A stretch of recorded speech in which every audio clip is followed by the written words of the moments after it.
Debate से तकरीबन 3-4 घंटे के बाद मेरे पास एक फोन आया और ये फोन था दारुल देवबंद के उस्ताज, मेरे मोहसिन उस्ताज हजरत मौलाना मुजीबुल्लाह गोंडवी साहब का, दामत बरकातुहू।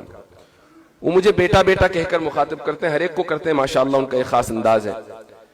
तो वो मुझे मुबारकबाद देने लगे। मैंने कहा हजरत आप जो कुछ भी देख रहे हैं इसका मुकम्मल क्रेडिट आपको जाता है। वो कहने लगे कि कैसे? मैंने कहा इसलिए कि शरअ कायद मैंने आपसे पढ़ी और ये हकीकत है। आपने अक्सर मुझे सुना होगा कि जब भी मैं निसाब पे बात करता हूं तो शरअ कायद का एडवर्टाइज जरूर करता हूं। और शायद इमाम तफ्ताजानी रहिमहुल्लाह को उस वक्त यह अंदाजा न होगा कि 1000 साल के बाद कोई शख्स इस किताब के ताल्लुक से इतनी गुफ्तगू कर रहा होगा कि मुफ्ती तारिक मसूद साहब के पॉडकास्ट से लेकर यहां तक हर मौके पर शरअ अकायद। मुफ्ती शमाइल साहब ने डिबेट में जो दलाइल दिए हैं, मुफ्ती शमाइल साहब ने शरअ अकायद नहीं पढ़ी, लेकिन दलाइल सारे वही के थे। ये इसलिए आपको बता रहा हूं कि असबाब के दर्जे में चीजें आपके पास मुहैया हैं।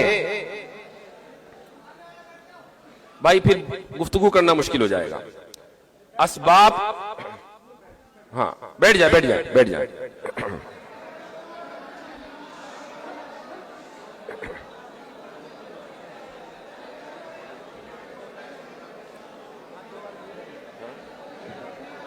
बैठ जाए बैठ जाए बैठ जाए, फिर बोलना मुश्किल हो जाएगा। तो असबाब के दर्जे में चीजें आपके सामने मौजूद हैं, आपके लिए मुहैया हैं। मैंने आज ही किसी से कहा कि हजरत नानोतवी रहिमहुल्लाह ने दलील तवक्कुफ को, और ये जो आर्ग्यूमेंट ऑफ कंटिजेंसी कल से बहुत मशहूर हुआ है, किसी को इसकी तवक्को नहीं थी कि कॉन्स्टिट्यूशन क्लब में कभी बुतलाने तसलसल किया जाएगा और बुरहान तत्वीक दी जाएगी। ये सारे के सारे दलाइल आप अगर हफ्तुम में पढ़ते हैं और शरअ कायद आपने पढ़ी है तो आपको मालूम होने चाहिए। लेकिन हमने वो दौर भी देखा है कि जब इन दलाइल को, बल्कि आप तो उस दौर से गुजर रहे हैं कि जबकि इन दलाइल को इसलिए पढ़ा जाता है कि इम्तिहान में नंबर अच्छे आले हैं। और मुझे अफसोस के साथ कहना पड़ता है कि बहुत से मदारिस में, दारुल देवबंद की बात नहीं है, बहुत से मदारिस में मैंने ये सुना है कि असातिज़ा खुद ये कह देते हैं कि भाई किताब बहुत मुश्किल है, अब इम्तिहान भी आ रहा है, चलो भाई वर्क गर्दानी कर लो।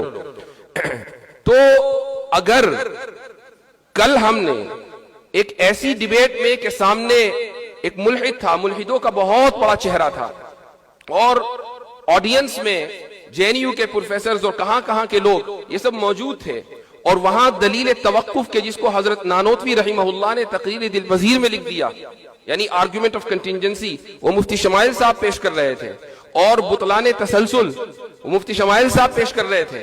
ये तसव्वुर नहीं था चंद साल पहले तक कि ये मबाहिस इस लेवल के ऊपर डिस्कस किए जाएंगे।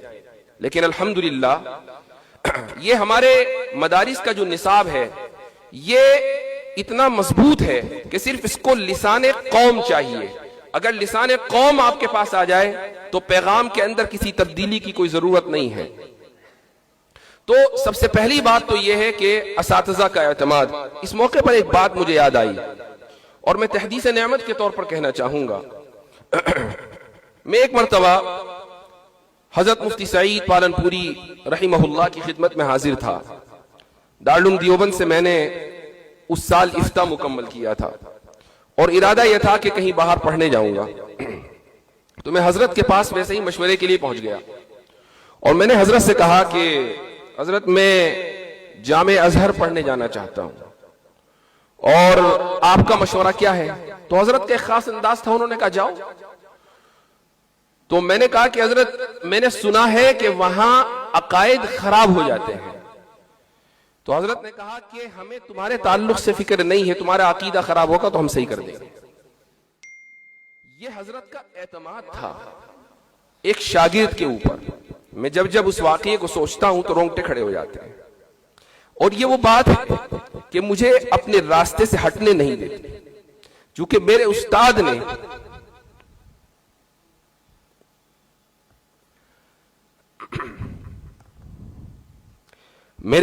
ने जो एतमाद मुझ पे किया था, उस एतमाद की लाज रखनी बहुत जरूरी है और इंशाअल्लाह मैं लाज रखूंगा।